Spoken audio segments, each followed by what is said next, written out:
Okay, here goes. Hey guys, happy Halloween. So I wanted. Happy Halloween. At least I hope it still is. I went through some technical difficulties earlier, and that might set me back just a bit. Hopefully, I can make it in time for Halloween. Anyway, I wanted to read a spooky story this Halloween, so today I'm going to read Something Keeps Opening My Bedroom Door in the Middle of the Night. It's from the No Sleep Reddit, written by underscore dark places underscore. I'll leave a link in the description below. Saturday night, I went to bed a couple hours after my wife. That's typical. She likes to lay down before 11 while I drink beer and play video games until I can't see straight. I probably snuck into bed somewhere around 3 a.m. An hour or two later, she shook me awake from a paper-thin sleep. The door just opened. Huh? My head was spinning, transitioning from drunken stupor to the hangover it was sure to become. The door, it just opened. She elbowed me in the side so that I'd open my eyes. I could tell by her voice now that I was coming back to reality, that she was frightened. That's when I realized what had happened. It was 4 in the morning, and something had opened our bedroom door. We keep it closed so the cats don't climb into bed and take up all the space. There's no lock on it, but it closes and latches.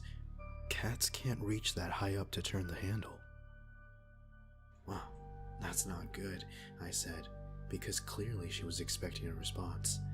The door opens at an angle. There's a mirror in the hallway, and from where I was lying, I could see half of my face. I got up and went to the door, peeked my head out, and turned right to look down the dark hallway. The apartment seemed empty.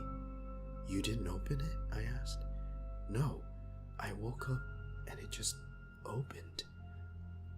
I think the sound of the latch woke me up. I opened my eyes and the door was just opening. On its own? Yes, on its own. Must be a ghost, I said, because I knew it would scare her. She got up to use the bathroom. Well, now I'm scared, she said from behind the cracked door. Better a ghost than a home invader or something. No agreement, but no dissent there either. Do you want me to check out there? We have a gun, but truthfully, I wasn't clear-headed enough to feel comfortable taking it out of the safe. My head was spinning and my dry eyes desperately wanted to stay closed. You'll end up shooting one of the cats, she said, coming out of the bathroom. Just leave it. Probably the wind. Yeah, maybe I didn't close the door all the way when I came in. I was trying to be quiet. We went to bed. My sleep was restless. I kept thinking I would open my eyes to that open door in the dark hallway beyond. The sliver of mirror I could see from where I slept. When I finally did wake up, thin blue-gray light was falling through the window. It was daylight, which meant I was safe. I slept until noon. When I got up, the whole event felt less frightening, but one thing I was sure of was that I'd closed and latched the door behind me. I could remember the sound as it slid home. I remember thinking it would wake Jenny. Sunday passed as always, boring and foreboding. We joked about the ghost a bit. Me having a laugh. Jen, not so much. I can always laugh when the sun's up, even if I know it won't be so funny in the quiet hours and wait past midnight. She does a better job of keeping that perspective with her. Now I'm scared, she said that night when we lay down. There's no one here, I said. Where would they be hiding? In the washing machine? What if it happens again? It's not going to happen again. I slept hard. I don't think I even shifted or moved once. It was 2 a.m. and a sound had pulled me from sleep. I was lying in bed and the bedroom door was wide open. There was a cat on the floor beneath me, rubbing against the bed frame and purring. I stood up. I shook the bed once, saying, "Hey," but quietly, like I was worried someone else might hear me. I poked my wife's leg. Hey, did you open the door? She turned, struggled to open her eyes. What? I said the door's open again. Did you do it? No. I popped my head out and looked into the living room. It was empty. There was nothing there. No couch, no TV, no Halloween decorations. We'd been robbed blind. That didn't bother me, but the thought that someone had been in my home, might still be in my home, got me to slam the door and lock it. I went for the gun. Someone stole all our stuff. Call the cops, I said to my wife. Her back was to me. Just get back in bed, she said. Someone could be in our apartment. Call the cops. It's just the ghost. That made sense. I put the gun down and climbed into bed. It was much warmer in there than standing in our cold bedroom in my boxers. My eyes wanted to close immediately.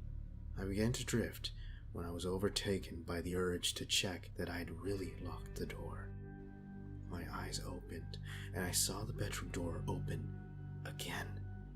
The darkness in the hallway trying to slip past the barrier in our room. I was looking at the mirror in the hall, the small section I could see, making eye contact with myself.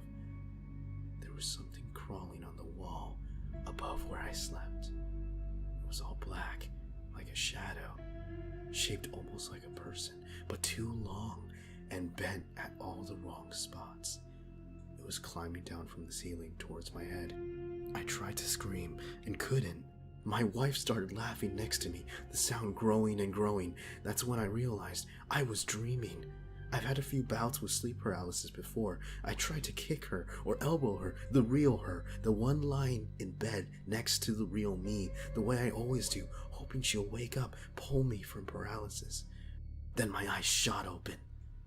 I was lying just as I had been when I fell asleep, turned on my side, facing my wife. She was facing me, her face serene, lost somewhere inside her head. There was something behind her, a pale face poking over the edge of the bed. Its arms were long and black and bent inward at the elbow.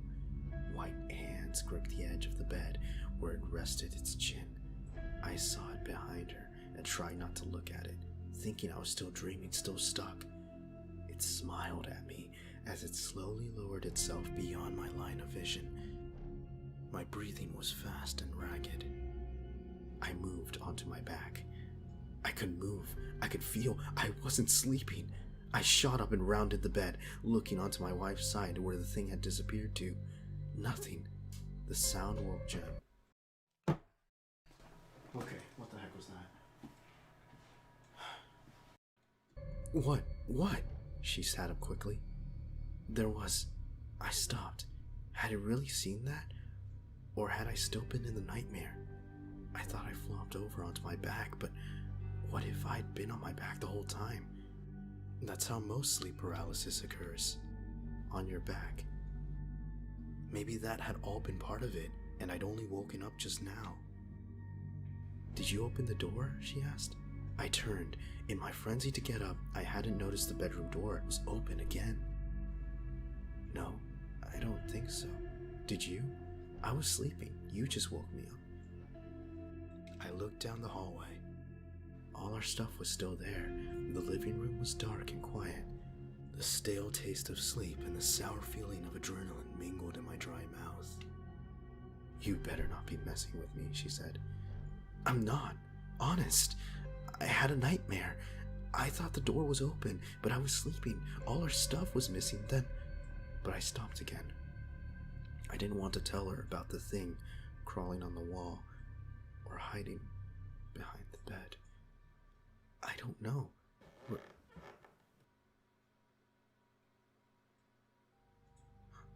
Were you sleepwalking? Never sleepwalked before, I said. This time I used the bathroom, then went to the kitchen to get some water. I did a quick sweep of the apartment. It didn't take long. Like I said, not very big, because I knew I had to if I wanted any hope of falling back asleep. There was no one there, nothing out of place. Somehow, that only made me feel worse. I went back in the room, closed the door, pulled on the handle from the inside to make sure it was fully closed. I didn't fall asleep for hours. I couldn't stop thinking about that thing I'd seen on the wall, the thing that had still been in the room when I had woken up. Had it? I might be losing my mind. The door doesn't lock, so I am going to stack some old textbooks in front of it from now on while we sleep. I don't care how strong the wind is, even if the door doesn't latch properly. Those textbooks aren't moving. Not unless something moves them.